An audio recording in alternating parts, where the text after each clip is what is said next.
Dober dan, dobri ljudje. Živimo v času, ko v medijih, ki nas poročajo dogodke iz sveta in iz naših krajev, slabe novice prehitevajo druga drugo in grozeči naslovi kričijo na nas skoraj z vsake strani časopisa. Kot bi se svet pogreznil v zlo in bi ne bilo nobenega upanja več. Ljudje pa ne moremo živeti brez prihodnosti, brez pričakovanja, brez obljube. Zato našo sedanjost tako pomirjajoče zveni beseda oznanila božične noči. Rodil se vam je danes v Davidovem mestu odrešenik, ki je Kristus Gospod. In rodil se je zato, ker je Bog tako vzljubil svet, da je dal svojega edinorojenega sina, da bi se nihče ne pogubil, kdor veruje vanj, ampak imel večno življenje.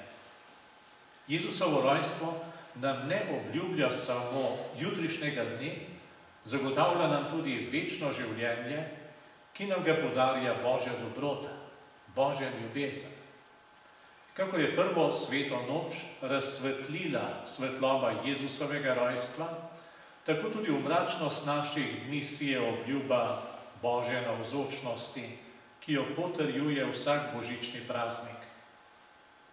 Vsem, posebej pa še tistim, ki doživljate, da je življenje težko, ker vas bremeni bolezen, ker ste osamljeni, ker ste izgubili delo, ker živite v pomanjkanju, ker vas drugi izkoriščajo in zaničujejo.